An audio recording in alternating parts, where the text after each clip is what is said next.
Assalamualaikum warahmatullahi wabarakatuh. Kami dari kelompok 5 ingin mempresentasikan materi mengenai Islam pada masa Ali bin Abi Thalib 656 Masehi sampai 661 Masehi.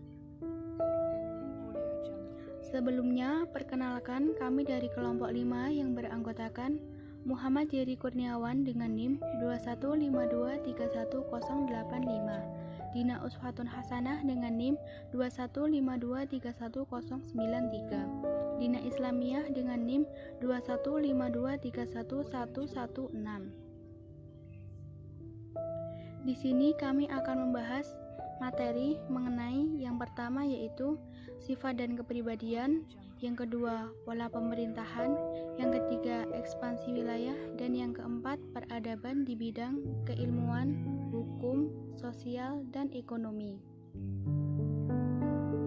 Materi yang pertama yaitu sifat dan kepribadian.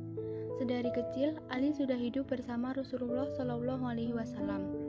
Karena mendapat didikan dan asuhan langsung dari Nabi Muhammad, Ali tumbuh sebagai anak yang berbudi luhur, cerdik, pemberani, pintar dalam berbicara, dan berpengetahuan luas.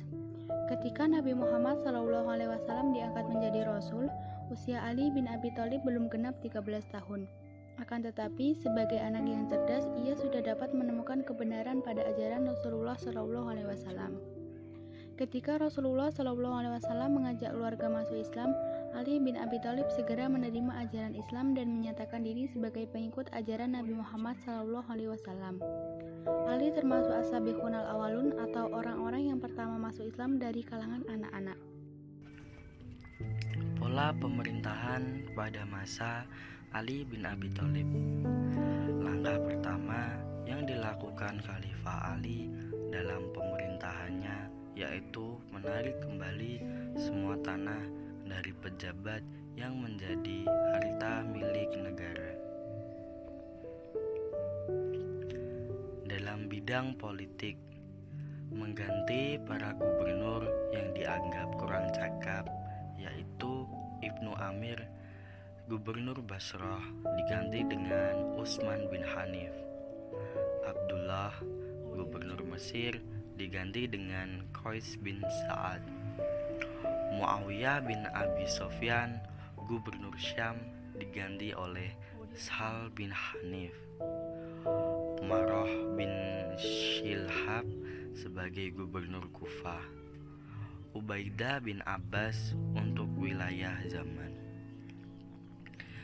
Dalam bidang bahasa, memerintahkan Abu Aswad Ad-Du'ali untuk memberikan tanda baca dan mengarang kitab tentang pokok-pokok ilmu nahwu.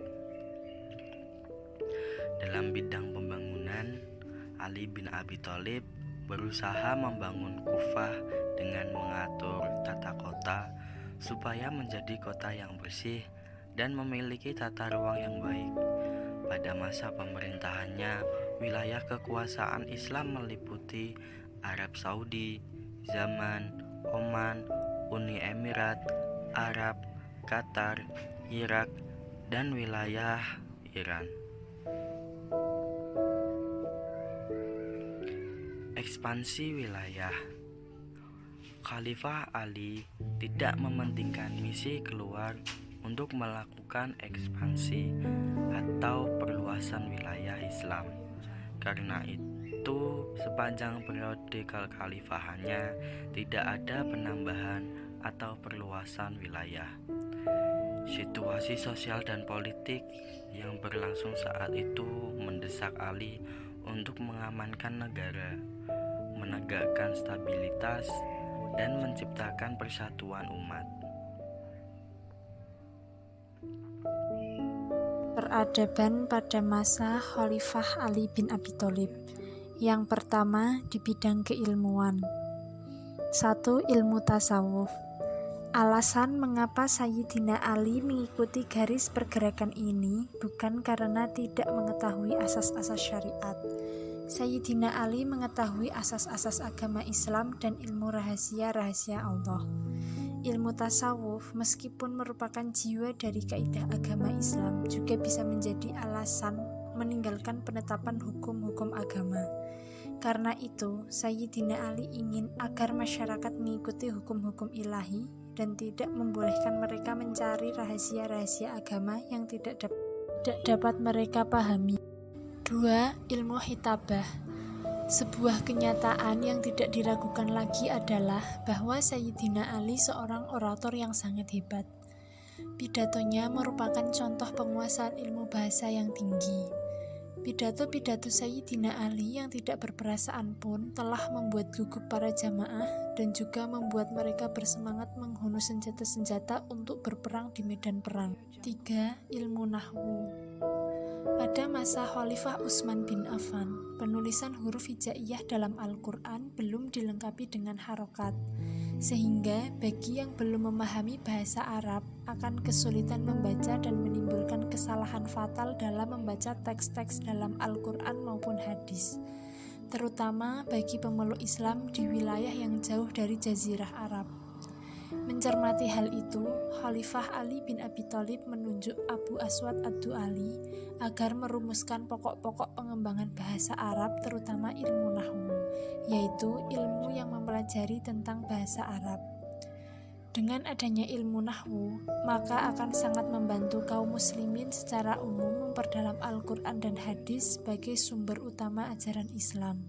Yang kedua, di bidang hukum dan sosial.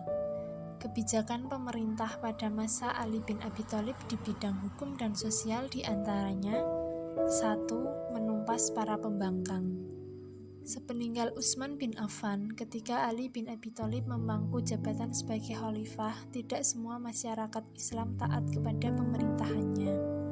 Terdapat beberapa pembangkang di dalam pemerintahan Ali bin Abi Thalib, diantaranya adalah Zubair bin Awam dan Thalhah bin Ubaidillah. 2. Peradilan Islam pada masa Khalifah Ali bin Abi Thalib.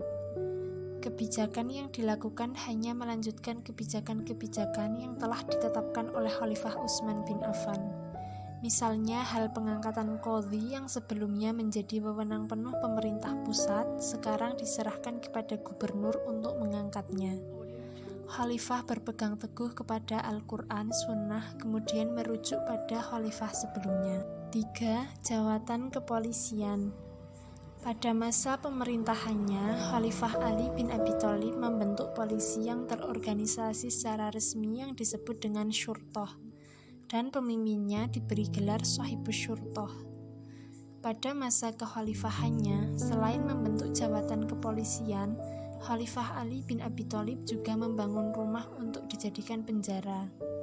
Rumah penjara tersebut kemudian diberi nama penjara nafi atau yang bermanfaat.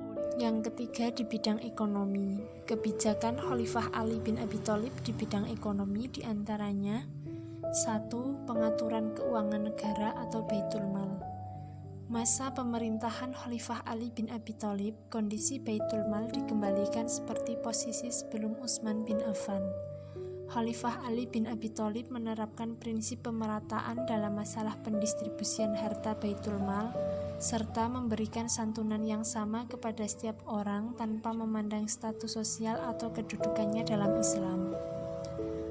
2. Pembangunan dan perbaikan tata kota.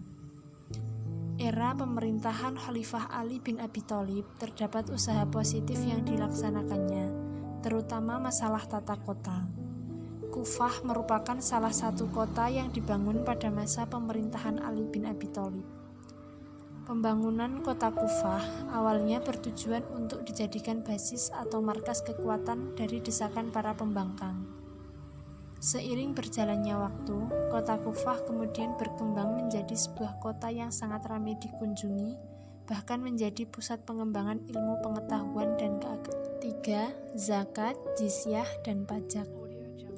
Zakat berbeda dengan harta yang lain dari segi perolehannya serta beberapa kadar yang harus dikumpulkan. Jizyah merupakan iuran wajib atas seseorang yang berstatus dhimmi atau non-muslim yang berada di wilayah muslim. Jizyah yang harus dibayar disesuaikan dengan keuangan mereka. Selama pemerintahannya, Ali bin Abi Thalib juga menetapkan pajak terhadap hasil hutan dan sayur-sayur. 4. menarik kembali tanah yang dibagikan Khalifah Utsman bin Affan kepada keluarganya. Semasa menjabat sebagai khalifah menggantikan Umar bin Khattab, Utsman bin Affan banyak memberikan fasilitas dalam berbagai bidang kepada para kerabatnya. Ketika Ali bin Abi Thalib menjadi khalifah, kebijakan tersebut kemudian dirubah. Ali bin Abi Thalib berusaha menarik kembali semua tanah pemberian Utsman bin Affan kepada keluarga maupun kerabatnya untuk dijadikan milik negara lagi. Demikian tadi presentasi kelompok kami. Terima kasih. Wassalamualaikum warahmatullahi wabarakatuh.